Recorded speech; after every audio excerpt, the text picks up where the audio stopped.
welcome and welcome back to the channel Study with Simo. So I am a CBSE class 10 student and here I am back with another study vlog. So in this video I am going to answer the question that did I take Abhay batch. So for make sure you watch my video till the end. So without wasting a time, let's get into the video.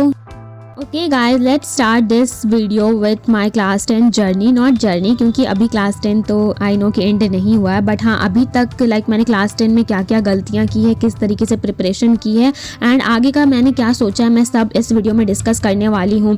तो सबसे पहले start करते हैं। Yes guys, अप्रैल में as you all know कि सारे schools में ही class 10 का जो भी सेशन होता है वो स्टार्ट हो जाता है, जो भी सिलेबस होता है वो अप्रैल से स्टार्ट हो जाता है। तो सेम मेरे स्कूल में भी स्टार्ट हो गया था एंड मैं बताऊँ गाइज, मैं अप्रैल में कुछ भी नहीं पढ़ी थी बिकॉज मैं यही सोच रही थी कि भाई मैं अभी क्लास 10 में आई हूँ एंड मैं अभी से ही पढ़ना स्टार्ट कर दूंगी। लाइक नो यस गाइज, मैंने अपना अप्रैल मंथ पूरा वेस्ट किया था एंड लास्ट में अप्रैल मंथ के लास्ट में हमारे यूनिट टेस्ट वगैरह हो गए थे एंड उसे मैंने बहुत गंदा स्कोर किया था एंड उसके बाद एंड मई जब स्टार्ट हुई थी एंड मई में बस मुझे यही लग रहा था कि मुझे स्कूल से छुटकारा मिले, समर वेकेशंस मिले, क्योंकि मैं बहुत ज़्यादा थक गई थी एग्जाम्स दे देकर एंड सारी चीज़ें एंड मार्क्स गंदे आना। एंड उसके बाद आता है summer vacation and summer vacation के टाइम पे ही मैंने इनरोल किया था आरएम बैच में, नेक्स्ट टॉपर के आरएम बैच में एंड जिस टाइम पे मैंने उस बैच में इनरोल किया था I have already a lot of backlogs and yes, तो मुझे लग रहा था कि मैं समर वेकेशंस में उसको कंप्लीट कर लूँगी, बट मुझे समझ ही नहीं आया भाई ये जो समर वेकेशन है वो चुटकियों में गायब हो गया guys. So during summer vacations मैंने फिर क्लासेस अटेंड नहीं की थी एंड इसी तरीके से मेरा मई एंड जून जो है वो ख़त्म होता है एंड आती है जुलाई। तो जुलाई में मैंने कुछ क्लासेस अटेंड की थी। यस गाइस, जैसे ही चैप्टर स्टार्ट होता था ना मैं 1-2 लेक्चर्स अटेंड करती थी एंड उसके बाद वाले जितने भी लेक्चर्स होते थे मैं बोलती थी भाई अब इतना कौन करेगा, मैं छोड़ देती थी क्योंकि मुझे लाइव क्लासेस अटेंड करने की एकदम आदत नहीं थी।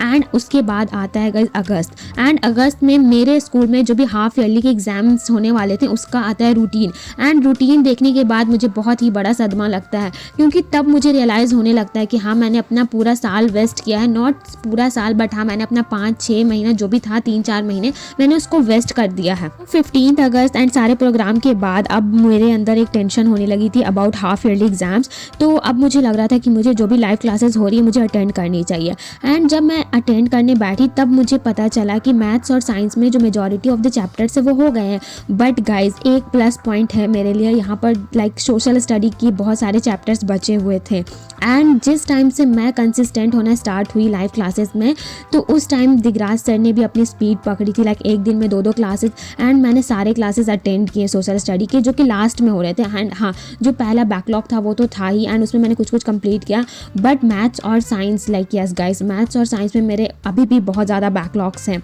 एंड वैसे ही आता है गाइस नवंबर एंड नवंबर में मैं हाँ उसके बाद हमारा आरएम बैच की जो क्लासेस होती है वो खत्म हो जाती है एंड मैंने डिसाइड किया नवंबर में कि जितने भी मेरे मैथ्स और साइंस में बैकलॉग हो रखे हैं एंड सोशल स्टडी में भी तो मैं उसको कंप्लीट करूंगी एंड मैं अभय बैच परचेज नहीं करूंगी। बट ये डिसीजन भी मेरे लिए रॉन्ग प्रूव होता है गाइज क्योंकि इतने बैकलॉग्स है एंड इतने बड़े बड़े लेक्चर्स, आई नो कि वो बहुत ही अच्छे लेक्चर्स है गाइज, अगर मुझसे हो पाते तो मैं ज़रूर करती, बट मैंने स्टार्ट किया बट यस गाइज ये इम्पॉसिबल था। तो फिर मैंने डिसाइड किया कि मैं अभय बैच परचेज करूँगी। तो यस गाइज मैंने अभय बैच परचेज किया है। इतनी लंबी स्टोरी सुनाने के बाद मैंने आपको बताया, मैंने इसलिए बताया क्योंकि मैंने अपनी जर्नी से बहुत सारी चीज़ें सीखी, जितना भी मैंने अभी क्लास 10 में जो भी चीज़ें की है अपनी गलतियाँ मैंने उससे बहुत सारी चीज़ें सीखी, तो बस इसलिए मैंने ये वाली स्टोरी आपके साथ शेयर की। अब है बैच मैंने परचेज़ कर लिया है एंड आई एम होपिंग कि मुझसे इसमें कोई बैकलॉग्स नहीं बने क्योंकि बैकलॉग्स जो होती है वो बहुत ही ख़राब होती है गाइज। अगर आप लोगों के भी बैकलॉग्स थे एंड ऐसी कुछ भी रिलेटेबल स्टोरी थी तो मुझे कमेंट सेक्शन में बताना। एंड यस मैंने अब है बैच परचेज़ किया है एंड मैं उसकी लाइव क्लासेस भी अटेंड कर रही हूँ एंड मेरे इसमें भी 2-3 बैकलॉग्स हो रखे हैं बट मैं उसको कंप्लीट कर लूँगी। एंड गाइज अगर आपको जानना है कि मैंने हाफ ईयरली एग्जाम्स में कितने मार्क्स स्कोर किए तो मुझे कमेंट सेक्शन में बताना क्योंकि यस गाइज मैंने बहुत मिस्टेक्स की थी उस टाइम पे। तो मैं लास्ट मिनट 1 शॉट्स वगैरह पढ़ के गई थी एंड मैंने वहाँ से एग्जाम्स दिए थे एंड मेरा मैथ्स बहुत ही ज़्यादा वीक है गाइज। यस अगर आपने मेरी प्रीवियस वीडियोस देखी होंगी तो आपको पता होगा। तो अब मैं यहाँ पर आपने मैंने बताया ही नहीं कि मैं बैकग्राउंड में क्या कर रही हूँ। तो हाँ उससे पहले मैं ट्रायंगल्स के एनसीईआरटी सॉल्व करने की कोशिश कर रही थी बट मुझसे नहीं हो रहे थे। तो फिर मैंने यूट्यूब पे मैं एक एमडी सर की वीडियोस देखती हूँ तो फिर मैंने उनकी वीडियोस को लगाया। देन लाइव क्लासेस की टाइम हो गई थी, तो वहाँ पे लाइक शोभित भैया को लेक्चर 3 ऑफ ट्रायंगल्स कराने थे, तो वो करा रहे थे। Let me share something with you all guys related to this chapter triangles. तो मुझे ये चैप्टर लाइक हाँ गाइज हार्ड लग रहा है। अभी तक मैंने जितने चैप्टर पढ़े हैं पीछे वो सारे मुझे ईजी लग रहे थे, बट ये चैप्टर मुझे हार्ड लग रहा है एंड मुझे नहीं समझ आ रहा है कि क्वेश्चंस किस तरीके से सॉल्व होंगे। But practice makes a man perfect, तो मैं इसमें ज़रूर प्रैक्टिस करूँगी एंड बहुत सारी प्रैक्टिस करूँगी। Okay guys, that's all for the today's video. अगर आप मेरे चैनल पे नए हो तो प्लीज़ सब्सक्राइब कर देना and take care guys, bye bye, love you so much.